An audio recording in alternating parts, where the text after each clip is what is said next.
नमस्कार दोस्तों। राहुल गांधी ने चाय पकौड़े खाते खाते नरेंद्र मोदी और उनकी राजनीति को पस्त कर दिया है। राहुल गांधी ने बता दिया है कि अब राजनीति कैसे होती है हम तुमसे बेहतर जानते हैं। नरेंद्र मोदी ने फिर से एक बार चुनाव आयोग के साथ मिलकर वह साजिश रची है जिसको हर कोई जानता है, और भारत के लोगों को झूठ बोलना, उनको फंसाए रखना, यही तो भारतीय जनता पार्टी की आदत है कि आप अपनी सांसों के लिए भी तड़पिए और आपको सांस मिल जाए तो सरकार का धन्यवाद कीजिए। जी हां, यही तो नरेंद्र मोदी सरकार की नीति है। आज इसी पर आपसे बात करूंगा, क्योंकि जो कभी गद्दारों की पार्टी रही हो, उसके लोग, उसके सहयोगी कैसे देश के साथ गद्दारी कर रहे हैं, यह भी देखने को मिलता है, पूरे देश में मिलता है। जी हां, ये सब कुछ आज खड़ा है जब दुनिया युद्ध के मुहाने पर खड़ी है और नरेंद्र मोदी जिस माय डियर फ्रेंड ट्रंप के भरोसे अपने आप को सरेंडर किए हुए हैं, वही ट्रंप अब दुनिया के तमाम देशों से भीख मांग रहा है कि आइए होर्मुज पर रास्ता खुलवाइए, आइए। यह दशा हो गई है। जी, तो इसी पे बात करता हूं। राहुल गांधी, जिन्हें राजनीति में बड़ा कच्चा माना जाता था, आज वो राजनीति में, भारतीय राजनीति में इतने परिपक्व हो चुके कि अब उनका खेल तमाम सारे, नरेंद्र मोदी हो या उनकी बी टीम हो, सबके लिए उलझन पैदा करने वाला है। वो लखनऊ गए थे और लखनऊ में उन्होंने काशी राम जी की जन्म शती का मनाया था और वहां पर उन्होंने बताया था कि काशी राम जी ने क्या महान योगदान दिया और दलितों, पिछड़ों, आदिवासियों, अल्पसंख्यकों को लेके उनकी सोच क्या थी, और वो एक विचारधारा के साथ खड़े थे जिससे इन सबका उत्थान हो। राहुल गांधी लगातार इन जातियों को एक संबल देने की बात करते हैं। वो यह भी बात करते हैं कि जो जनरल कास्ट की गरीब और पिछड़ी जातियां हैं, उन्हें भी संबल मिलने की जरूरत है। सिर्फ वो जो प्रिविलेज्ड क्लास है, जो 10-15% है, वो इस देश पर कब्जा किए हुए और अपने हिसाब से नैरेटिव बनाता है, तो वह जवाब देना चाहिए। राहुल गांधी ने यह कहा तो मायावती बिलबिला उठी थी और वो लगातार इसको लेके कांग्रेस पर हमलावर थी कि अरे कांग्रेस ने ये किया, कांग्रेस ने बाबा साहब को ये किया, कांग्रेस ने ये किया।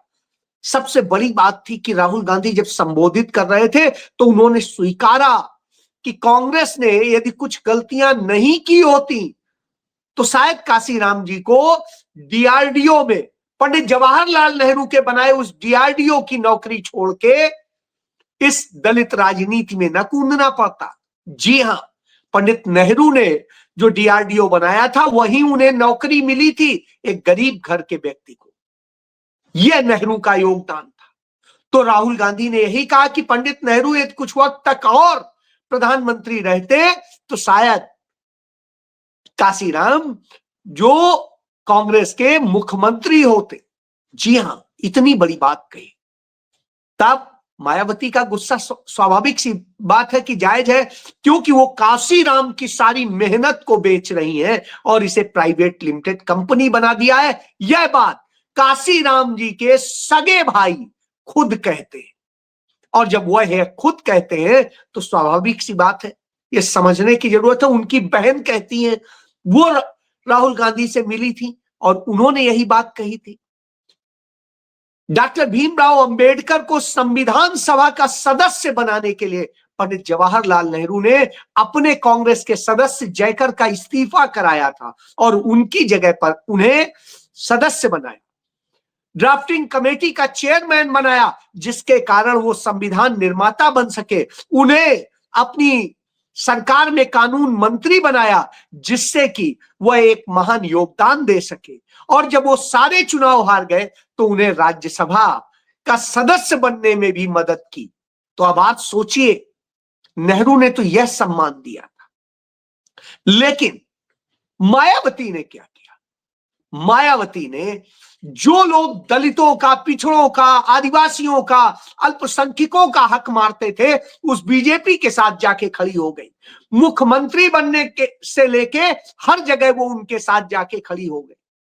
और जब वो ऐसा करती हैं तो स्वाभाविक सी बात है, इस पर सवाल उठने लाजिमी है। तो राहुल गांधी ने अब काशीराम जी के जन्मदिन पर बड़ी बात यह की कि उनको भारत रत्न दिया जाए। इसके लिए उन्होंने लिखित रूप से भारत के प्रधानमंत्री, जो भाजपा के प्रधानमंत्री हैं, वो नरेंद्र मोदी को चिट्ठी लिखी कि उनसे ज्यादा सुयोग्य कोई नहीं है, मरणोपरांत उन्हें दिया जाए। जी हां, क्योंकि कांग्रेस के शासन में मरणोपरांत भारत रत्न दिए जाने की व्यवस्था नहीं होती थी, इसीलिए बहुत सारे लोगों को नहीं मिल पाया था। लेकिन अब जब यह परंपरा हो चुकी है तो उन्हें भी मिलना चाहिए। यह बात कांग्रेस पार्टी ने कह दी तो मायावती बड़बड़ाने लगी, भाजपा बौखलाने लगी, और यह हो रहा है। इसी बीच चुनाव आयुक्त के खिलाफ, मुख्य चुनाव आयुक्त जो ज्ञानेश कुमार गुप्ते हैं, उसके खिलाफ विपक्ष महाभियोग का प्रस्ताव लेकर के आया है। और जब महाभियोग लेकर के आया हो तो ऐसी स्थिति में अड़बड़ाए गड़बड़ाए भाजपा ने तत्काल उनसे प्रेस कॉन्फ्रेंस करा के 5 राज्यों के चुनाव की घोषणा करवा ली। जी हां, 5 राज्यों के चुनाव की घोषणा करवा ली। पश्चिम बंगाल के, तमिलनाडु के, केरल के, असम के, पांडिचेरी के। अब आप सोचिए, पश्चिम बंगाल का चुनाव 2 चरणों में होगा, 23 अप्रैल और 29 अप्रैल को। तमिलनाडु का चुनाव 23 अप्रैल को होगा। केरल का चुनाव 9 अप्रैल को होगा।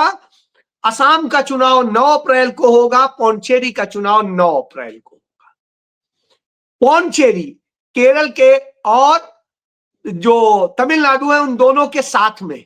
तो नरेंद्र मोदी ने इसको इस ढंग से डिजाइन किया है जिससे वो खड़े होकर के वहां अपने लिए प्रचार कर सके जब तमिलनाडु के लिए हो रहा हो। तो अब आप समझिए, ये सारे खेल किए गए हैं, इस तरह से डिजाइन किया है जिससे प्रचार करने के लिए वहां पर किया जा सके।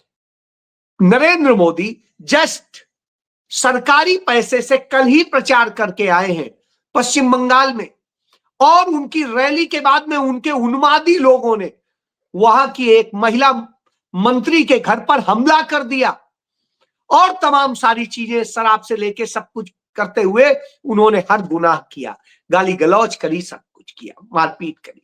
तब आप सोचिए, तमाम लोगों को घायल कर दिया। यह स्थिति हो तो सोचने का बनता है। लेकिन साहब, ये सब कुछ हो रहा है आज, और जब ये सब हो रहा हो तो सवाल तो उठना चाहिए।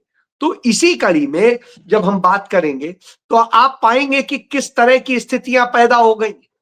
तब नरेंद्र मोदी बौखलाते हैं, और बौखला करके जो शब्द कहते हैं वो अपने आप में ही कि कांग्रेस पार्टी जहां सोचना बंद करती है वहां से हम शुरू होते हैं। जी हां, क्योंकि कांग्रेस पार्टी निगेटिव नहीं सोचती है।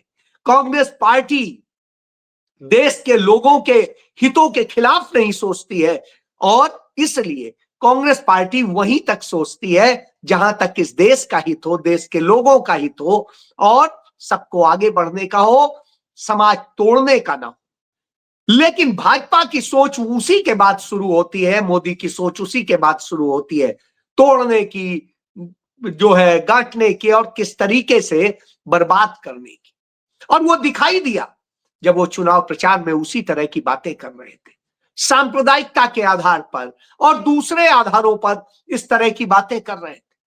उसी समय आरएसएस बीजेपी का जो समर्थक दल है, कश्मीरी पंडितों का प्रतिनिधित्व करने वाला संगठन पुनून कश्मीर, जो आरएसएस बीजेपी के लिए प्रचार करता है, उसका जो अध्यक्ष अजय चुंगू है, वो पकड़ा जाता है ISI, पाकिस्तानी खुफिया एजेंसी ISI के लिए पूरी तरीके से एजेंट के तौर पे काम करते हुए।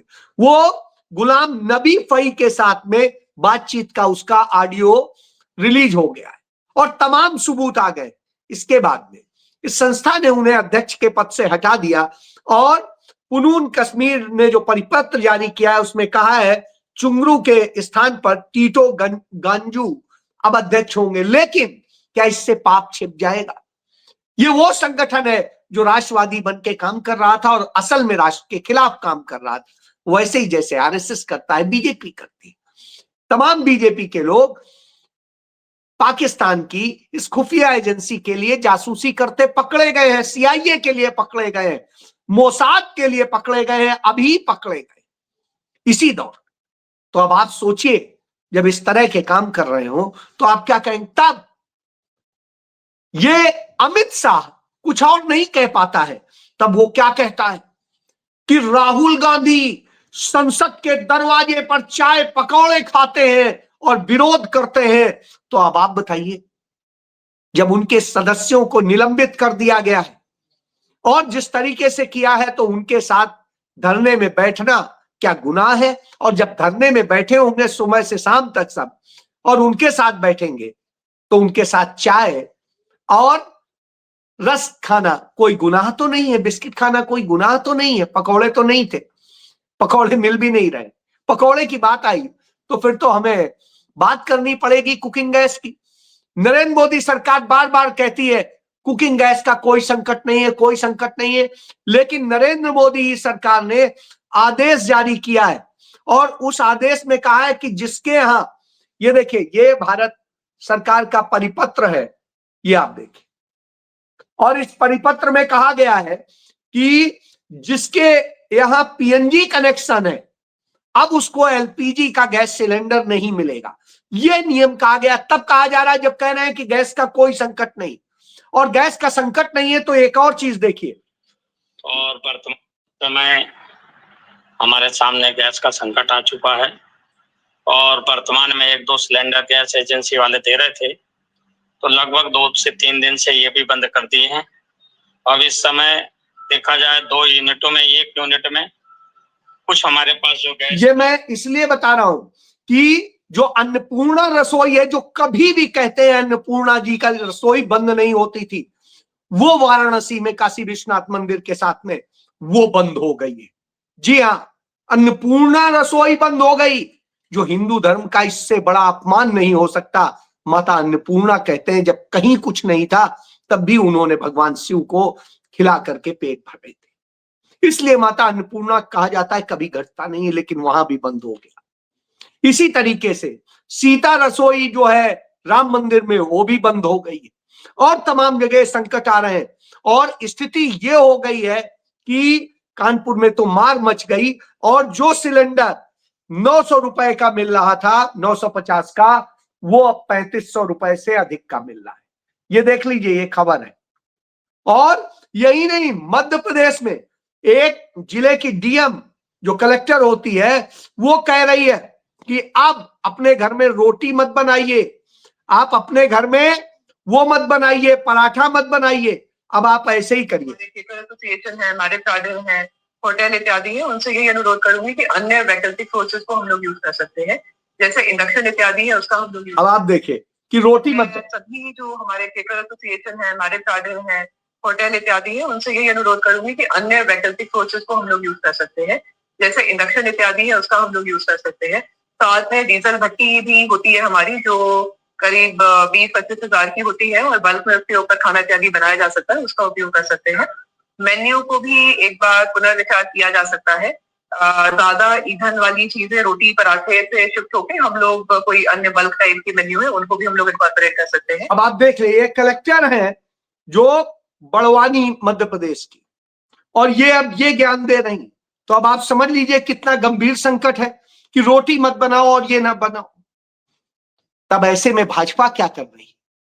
भाजपा यह नहीं कर रही है कि इस संकट से निपटने के बारे में सोचे, इसके बारे में चिंता करे।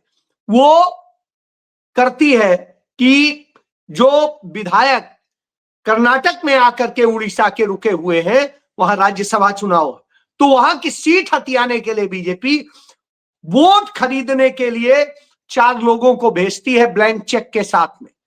तब वहां के सजग डिप्टी सीएम डीके शिव कुमार ने पकड़वा लिया, उनकी पुलिस लगी हुई थी, उसने पकड़वा लिए, 2 भाग गए, 2 पकड़े गए हैं। वो बता रहे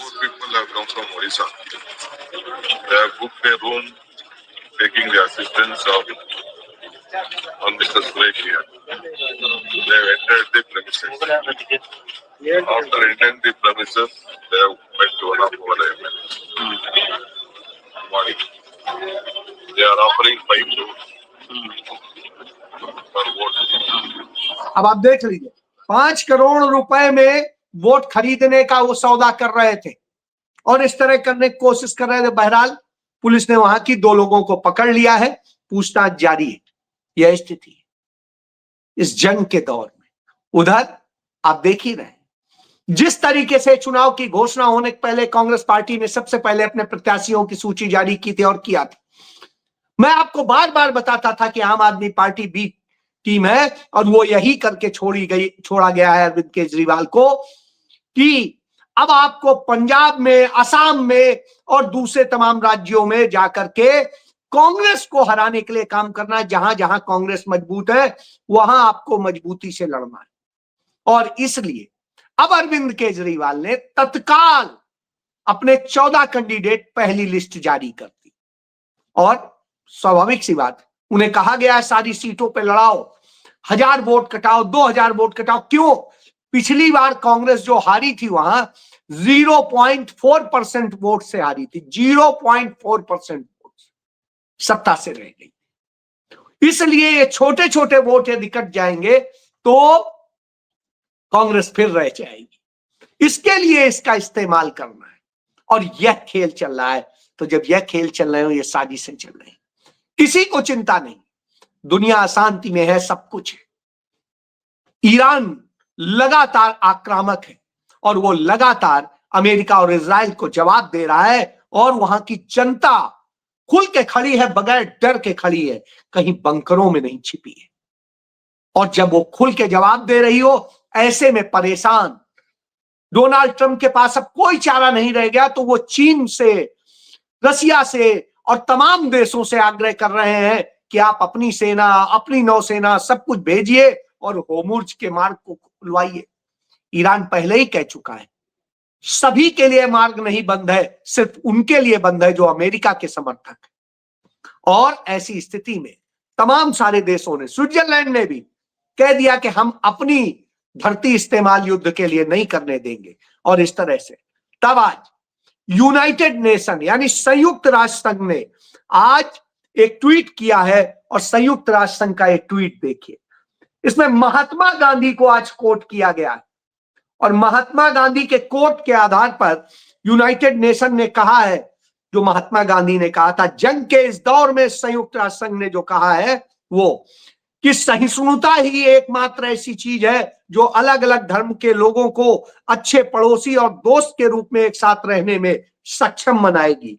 महात्मा गांधी की यह बुद्धिमानी भरी सलाह हमें याद दिलाती है कि एकता विभाजन से कहीं अधिक शक्तिशाली है और शांति ही सभी के लिए एक बेहतर भविष्य का एकमात्र मार्ग है।